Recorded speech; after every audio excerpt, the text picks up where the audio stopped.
एक दम घर में एक औरत दाखिल हुई। सब उसको देखकर चौंक उठे। शहनाज, वो गजबनाक लहजे में धाड़ी। उसके हाथ में ईंट का बड़ा सा टुकड़ा था। उसने शानी को मारने के लिए उसकी जानिब उछाला। शानी बाजी, मुस्तफ़ा शानी को बचाते हुए उसके सामने आ गया और ईंट का टुकड़ा उसके माथे पर जा लगा। मुस्तफ़ा! सबका दिल दहल गया। मुस्तफ़ा के माथे से खून बहने लगा। मुस्तफ़ा, इतना खून निकल रहा है। नूरी रोने लगी और उसने जल्दी से अपना दुपट्टा लपेटकर मुस्तफ़ा की चोट पर रखकर दबा दिया। पागल बढ़िया, ये क्या किया तूने? नूरी की माँ उस औरत पर चीखी तो वो औरत सहमकर ज़मीन पर बैठ गई और कांपने लगी। खाला, कुछ मत कहीं, वो अपने होश व हवास में नहीं है। मुस्तफ़ी उस औरत की हालत देखकर हमदर्दी से बोला, मुस्तफ़ी, उसने तुझे ज़ख्मी कर दिया है और तू अभी भी उसकी तरफदारी कर रहा है। खाला, मुझे ज़्यादा गहरी चोट नहीं लगी। ठीक हूँ मैं। मुस्तफ़ी उस औरत के पास गया, उसे उठाकर चारपाई पर बिठाया। सफ़ी, पानी ले आओ, मैं ले आती हूँ। शानी जल्दी से पानी डालकर आई और उस औरत को पिलाने लगी। जैसे ही उस औरत की नज़र शानी पर पड़ी, उसने हिकारत से देखते हुए गिलास चटक दिया। डायन, पहले मेरे बेटे को खा गई, अब मुझे मारना चाहती है ना, तो इसीलिए मुझे जहर पिला रही है ना? नहीं नहीं इम्मा जी, कैसी बातें कर रही हैं? शानी भर्राई आवाज में बोली। शानी, दफा कर इसको, ये हमदर्दी और इज्जत के काबिल भी नहीं है। नूरी की माँ उस औरत को नफरत से घूरते हुए बोली, खाला, इज्जत कैसे न करूं, ये मेरे मरहूम शौहर की माँ है। शानी बोली। शानी, ये मत भूल कि इन लोगों ने तेरे साथ कितना बुरा किया था। खाला, बुरा क्या था, और इनको सज़ा भी मिल गई है। मैंने अपने मरहूम शौहर के लिए इन सबको मुआफ़ कर दिया है। सम्मी की सास और बाकी के ससुराल वाले शानी के हौसले पर हैरत ज़दा थे। शहनाज पुत्र, बहुत बड़ा जिगर है तेरा। पूरे शहर में इन लोगों की बेहिसी का किस्सा मशहूर हो गया था। सबने इन पर लान तान की और तुझ पर अफसोस किया था, और इन लोगों की वजह से तेरी माँ भी मर गई थी। फिर भी तू इस औरत के साथ अच्छा सलूक कर रही है। पुत्र, आफरीन है तुझ पर। सम्मी की सास शानी के सिर पर हाथ रखते हुए उसकी तारीफ करने लगी। चाची, ये मेरी माँ की ही तरबियत है। उन्होंने ही हमें सिखाया था कि जो कोई तुम्हारे साथ जुल्म करे, उसे खुदा के सुपर्द कर दो। बेशक खुदा बेहतर इंसाफ करने वाला है। बेशक बहुत अच्छी तरबियत की है तुम्हारी माँ ने तुम लोगों की। उसी वक्त एक लड़का घर में दाखिल हुआ। नानी, क्या क्या है तुम लोगों ने मेरी नानी के साथ? वो गुर्राया। तेरी नानी ने हमारे बच्चे का सिर फाड़ दिया है, और पूछ तू हमसे रहा है। समी की सास ने भी उसी के लहजे में जवाब दिया। तो अपनी नानी को ले और निकल यहाँ से। नूरी की उम्मा उस लड़के से बोली। हाँ हाँ, जा रहा हूँ। तुम जैसे लोगों के घर आना हम जमींदार अपनी तौहीन समझते हैं। वो मगरूर लहजे में बोला। जमींदार साहब, अपनी मनहूस बूथी लेकर निकले यहाँ से। मुस्तफ़ी धीमे लहजे में बोला। वाह मुस्तफ़ी, बड़ी इज्जत से तूने उसकी बेइज्जती कर दी है। नूरी हंसते हुए लोटपूट हो गई। सब मेहमान भी हंसने लगे और वो दानत पैस कर अपनी नानी को लेकर वहां से चला गया। नूरी मुस्तफ़ी को कमरे में ले गई और उसको मरहम लगाकर उसकी पट्टी की। फंक्शन में सब उदास हो गए थे। खाना खाने के बाद सब दूसरे पंड अल्ताफ़ के घर उसको मेहंदी लगाने चले गए। सबके इसरार पर भी नूरी अल्ताफ़ के घर न गई। वो घर पर ही समी के पास रुक गई।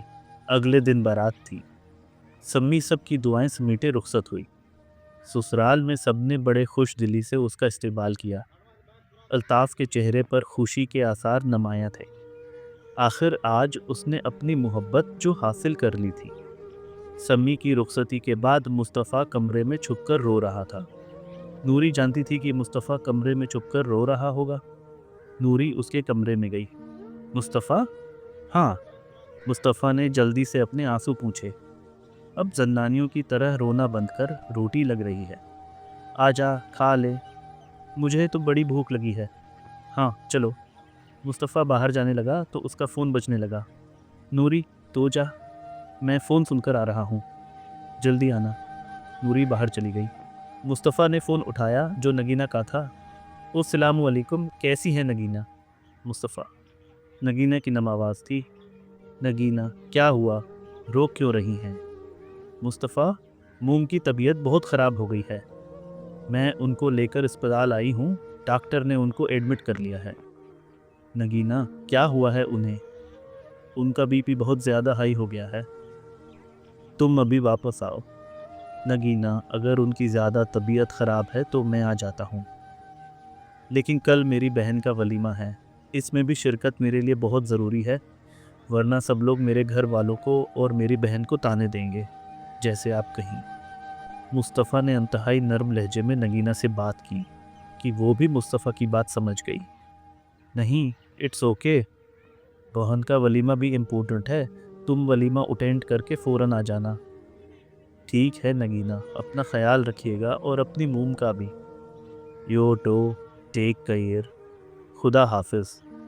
مصطفیٰ نے فون کاٹا اور باہر صحن میں چلا گیا جہاں اس کی ساری فیملی بیٹھی تھی۔ مصطفیٰ سب کے ساتھ بیٹھ کر کھانا کھانے لگا، سبھی اداس اور خاموش بیٹھے تھے۔ کھا لو، کھانا کھائے نا، کب سے کھانے کو بس دیکھے ہی جا رہے ہیں۔ نوری مصطفی کے ابا سے بولی، جن کے چہرے پر اداسی جھلک ہے رہی تھی۔ ہاں پتر، مصطفیٰ کے ابا زبردستی مسکرائے اور کھانا کھانے لگے۔ ویسے یہ کیسا رواج ہے کہ گھر والے شادی پر سب سے آخر میں روٹی کیوں کھاتے ہیں؟ نوری جان بوجھ کر باتیں کر کے سب کا دل بہلانے کی کوشش کر رہی تھی۔ تو اپنی شادی پر سب سے پہلے کھانا کھا لینا، شیمو اس کو چھیڑتے ہوئے بولی۔ نہیں نہیں، میں رخصت ہو کر جب آؤں گی تو آپ سب کے ساتھ ہی کھاؤں گی، نوری بغیر کوئی شرم کیے بولی۔ نوری کی بات پر مصطفی کو سخت دکھ اور ندامت محسوس ہوئی۔ سمی کو بہت روپ آیا ہے، بہت پیاری لگ رہی تھی، شانی سمی کو یاد کرتے ہوئے بولی۔ اللہ اس کے نصیب بھی پیارے کرے، نوری نے دل سے دعا دی۔ آمین، سب یک آواز بولے۔ کو جا، الطاف بھی نہیں لگا، وہ بھی سوہنا لگ رہا تھا۔ مصطفیٰ کے ابا الطاف کی تعریف کی جو نوری کو سخت ناگوار گزری۔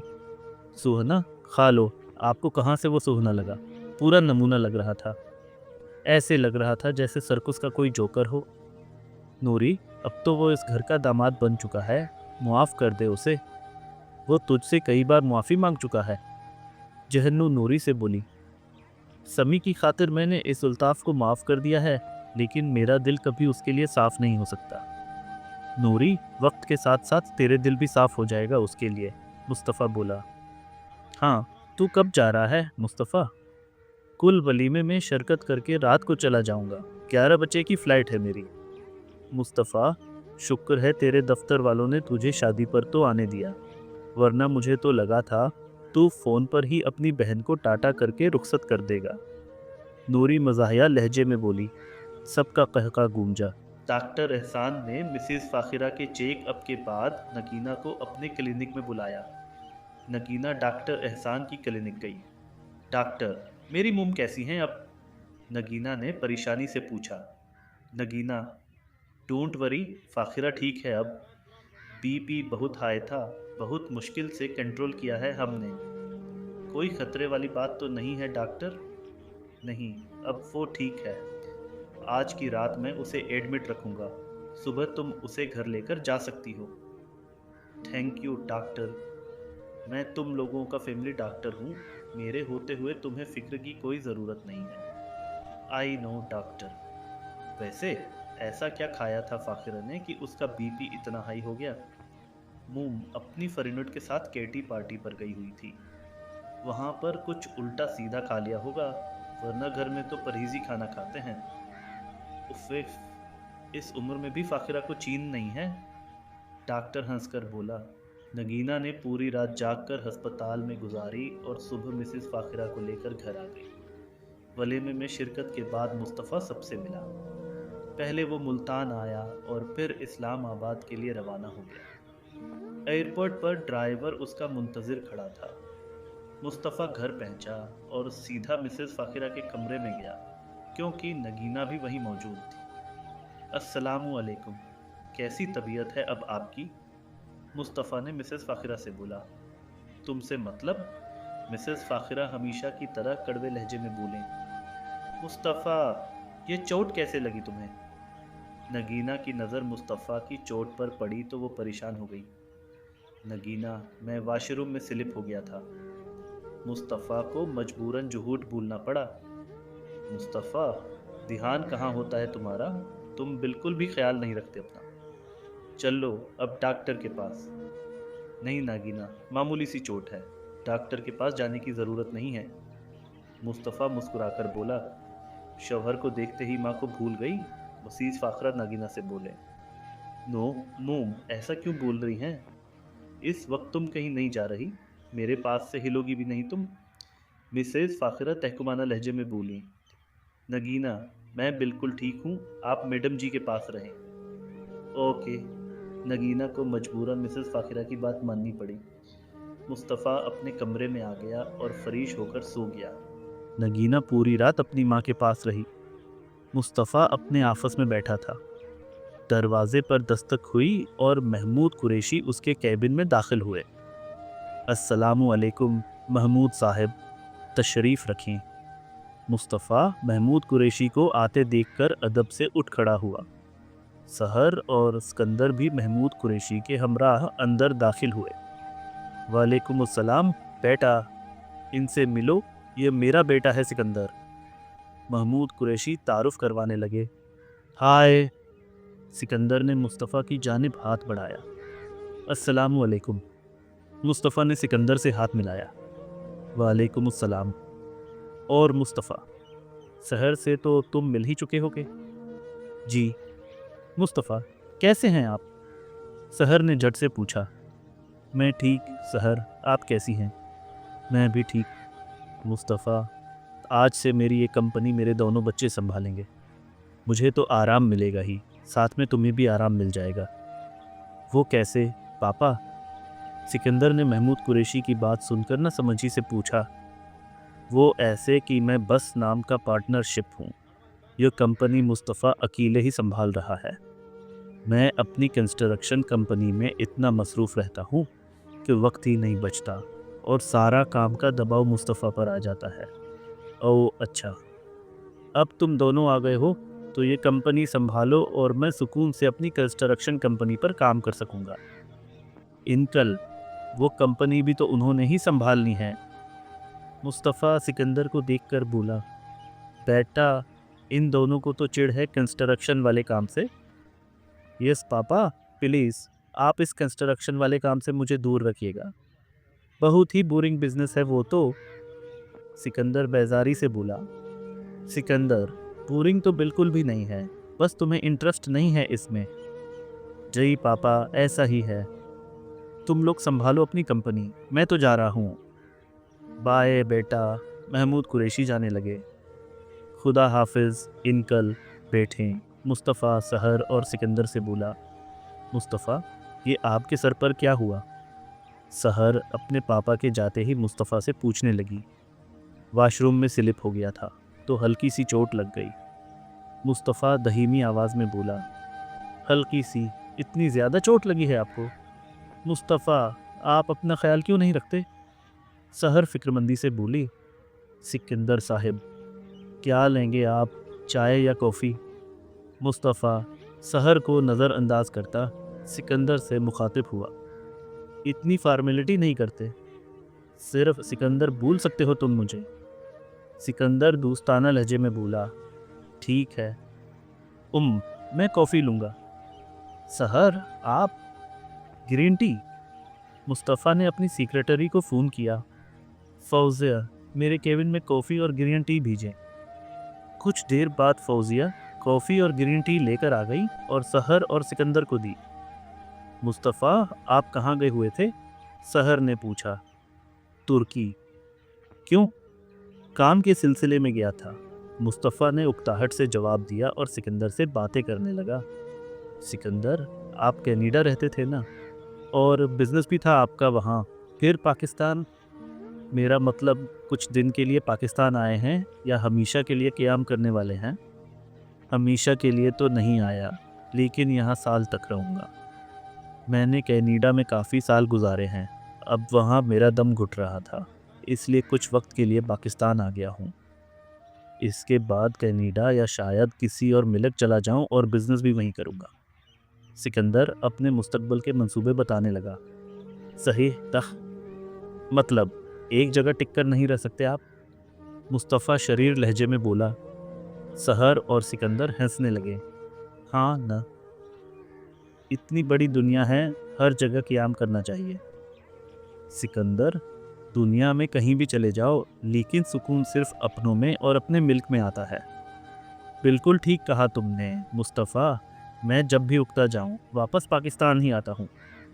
باتوں باتوں میں سکندر نے کافی پی لی۔ میں ذرا سٹاف سے مل کر آتا ہوں۔